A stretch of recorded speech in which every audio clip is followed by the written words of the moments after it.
आई जेव्हा आता ऑब्व्हियस तुझे ब्रँड्सचं तू जसं म्हणालीस की दादरमधल्या काही स्थानिक ठिकाणी तुझे एक्झिबिशन्स वगैरे असतात.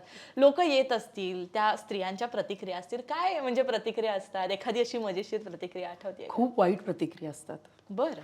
म्हणजे मी खरंच शेअर करेन, मी खूप एक्झिबिशन्स नाही केलेत. मी 4-5 एक्झिबिशन्स असे कॉमन हॉलमध्ये वगैरे बरोबर. केले आणि त्याच्यानंतर मी इन हाऊस एक्झिबिशन करते माझ्या एकटीचे किंवा 1-2 ब्रँड्स बरोबर.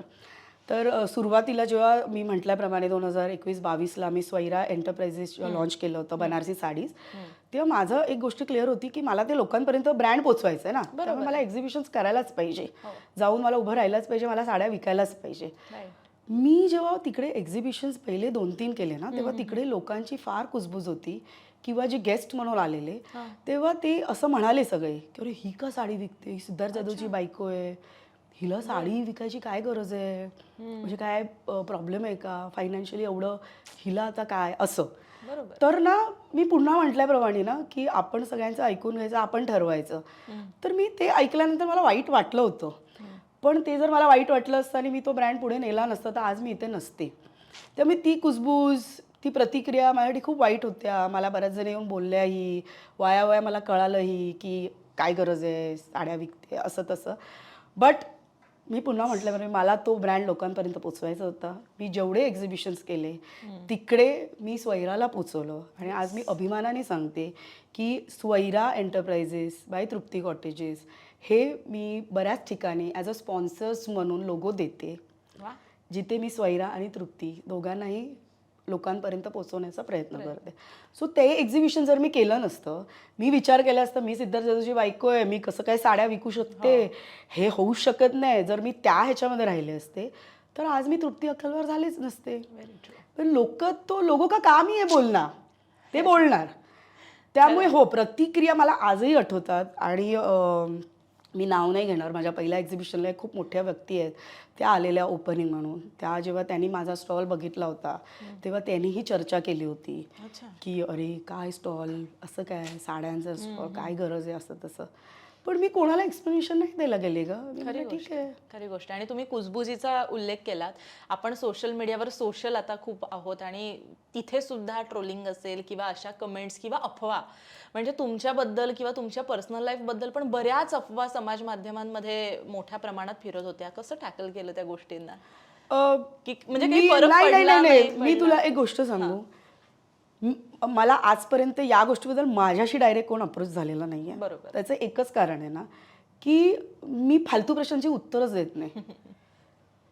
अफवा आहेत, खऱ्या आहेत, खोट्या आहेत, मी का तुम्हाला सांगू. मला माहिती आहे माझ्या आयुष्यात काय चाललेलं आहे. अँड फॉर मी, माझ्या आयुष्यात काय चाललंय, it is important for me. तुम्हाला मी सांगून तुम्ही सोल्युशन देणार आहात का? बरोबर. मी जर काही निर्णय माझ्या आयुष्यात घेतले आहेत तर ते माझ्यावर काही प्रसंग आलेत म्हणून मी घेतले. त्या कुठलेही असो, पर्सनल असो, प्रोफेशनल असो. का आज मी इथे बसले आहे, हे माझं स्ट्रगल आहे ना. त्यामुळे तुम्ही मला सिम्पती म्हणून विचारत असाल, न्यूज म्हणून विचारत असाल किंवा अजून काही म्हणून विचारत असाल तर मी त्या प्रश्नाची उत्तरच दिले नाही आहे. बरोबर. त्यामुळे मला असं वाटतं it is my life, I am living it, I am loving it. त्यामुळे मी त्याचे स्पष्टीकरण देणार नाही. आणि आयुष्यात जे घडतंय ते आमच्या जसं आधी लोकांनाच कळतंय, तर खूप उत्तम आहे, छान आहे, मस्त आहे. आणि जे घडेल तेही कळेल. So it is fine. आणि खरी गोष्ट आहे की आपण म्हणजे एक म्हणतो ना, त्या सोशल मीडियाच्या पोस्ट पाहतो पण त्याच्या मागचे काय अनुभव आहेत हे ज्याचे त्याचे आहेत. आणि खऱ्या अर्थानं ती तुमची चॉईस आहे की काय गोष्टी सांगितल्या पाहिजेत किंवा काय नाही.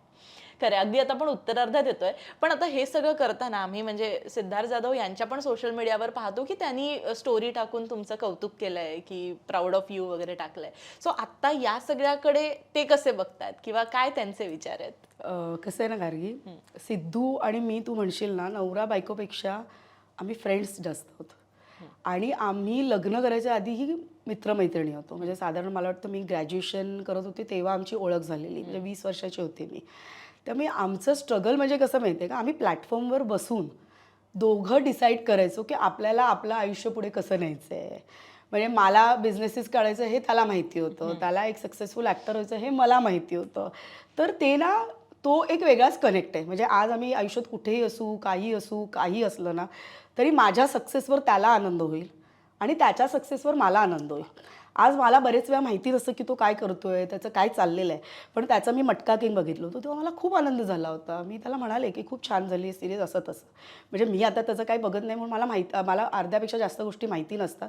तो काय करतोय त्याचे डिसिजन्स तो घेतो, माझे डिसिजन्स मी घेते. पण या सगळ्यांमध्ये जे मैत्रीचं एक नातं आहे ना, ते खूप आमच्यामध्ये अजूनही टिकून आहे.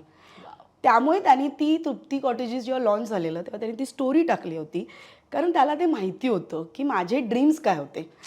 कितीही मतभेद असले ना तरी एक मित्र म्हणून त्याला हे माहिती आहे, आणि एक मैत्रीण म्हणून मला माहिती आहे की त्याला ते नॅशनल अवॉर्ड हवं आहे, की त्याला पुढे अजून आयुष्यात काय हवं आहे, हे आम्ही लग्नाच्या आधी डिस्कस केलेल्या गोष्टी आहेत. तरी जरी तो माझ्या लॅक्मेच्या ओपनिंगला आला नसेल, किंवा माझा स्वैरा ब्रँडच्या वेळी तो माझ्याबरोबर नव्हता, किंवा तृप्ती कॉटेजेस मी लॉन्च केलेलं 2025ला 1 जानेवारी 2025, तेव्हाही त्याला माहिती नसेल. पण या सगळ्या गोष्टीमध्ये एक कॉमन गोष्ट अशी आहे ना की आज त्याला खूप आनंद होतो. रादर मी त्याला चॉईसच सोडलेली नाही आहे की तू मला जे चॅलेंज केलेलं आहेस त्याच्यानंतर आज मी सक्सेसफुल तुला होऊन दाखवलं आहे, सो तुला ही पोस्ट टाकलीच पाहिजे. There is no choice for you. आणि मला हेही सांगताना आवडेल ना की जरी तो माझ्या सलॉन लॉन्चला नव्हता, आमची काही भांडणं नव्हती त्यामुळे, पण 2023पासून तो माझ्या सलॉनला येतो, हक्कानी येतो. त्याचे बिल बनवते मी, पैसे घेते मी त्याच्याकडनं, कारण त्याचं कारण एकच आहे की हा माझा इंडिपेंडंट व्यवसाय आहे आणि तो सेट नाही आहे. तो माझा प्लॅटिनम क्लायंट आहे आणि तोही ते पैसे देतो येतो तेव्हा, पण तो सर्व्हिससाठी तिथेच येतो. तो हक्कानी सांगतो माझ्या बायकोचं सलॉन आहे. दुसरी गोष्ट, स्वैरा हे त्याला म्हणजे अभिमान आहे त्या गोष्टीचा. तृप्ती कॉटेजेस लॉन्च झाल्यानंतर मला वाटतं तो बिझी होता, पण साधारण वर्षभरानंतर 2026ला त्यांनी व्हिजिट केलं. त्याला ते खूप आवडलं. तो मला म्हणाला की व्हेरी गुड, व्हेरी नाईस, खूप होमली वाईब्स आहेत. आणि साधारण मला वाटतं मार्चमध्ये त्यांनी एक व्हिडिओही केला होता तृप्ती कॉटेजेसचा. तो मला म्हणाला मी टाकतो. मी म्हटलं टाक. माझं असं काही म्हणणं नाही आहे, तुला वाटतंय ना माझ्यासाठी काही करावं असं तर कर. तू सिद्धार्थ जाधव आहेस म्हणून नको टाकूस. तुला असं वाटतंय की बाबा मला हे आवडलंय म्हणून मी टाकतो तर टाक. मग त्यांनी ते टाकलं. तो व्हिडिओ खूप चांगला गेला, पॉझिटिव्ह. सो ही सगळी जर्नी बघताना किंवा तू म्हणालीस ना कसं वाटतं, मला खूप छान वाटतं की आय एम व्हेरी हॅपी की ठीक आहे, जो हो गया वो हो गया. आणि आज मी बरेच वेळा त्याला थँक्यू म्हणते. मी त्याला म्हणते तू मला डिवचलं नसतंस तर बहुतेक मी हे केलंही नसतं. आणि दुसरी गोष्ट, मी या गोष्टीला खूप पॉझिटिव्ह घेतलं. मी आज त्या गोष्टीला मला अजिबात नेगेटिव्हमध्ये नाही न्यायचं आहे. अरे सिद्धूनी सिद्धू हा माझा मित्र होता, मी आजही त्याला मित्रासारखंच घेते. त्यांनी जर मला या गोष्टी सांगितल्या नसत्या तर मी पुढे आली नसती. आणि प्रत्येक बाईला मी हे सांगते की या क्षणाची वाट बघू नका, आणि जरी तुमच्या आयुष्यात असे क्षण आले तर खचू नका. तुम्हाला मे बी देवाला हे हवं होतं. माझ्यामध्ये जे लग्नाआधी कॅलिबर होतं मी विसरून गेली होती. देवानी सिद्धूच्या थ्रू मला एक असं दाखवलं की तू करू शकतेस. तो सिग्नल मला सिद्धूने दिला. आय टूक इट व्हेरी पॉझिटिव्हली आणि मी तो केला. त्यामुळे तुला मी सांगितल्याप्रमाणे त्याच्याकडे मी ऑप्शनच सोडलेला नाही आहे.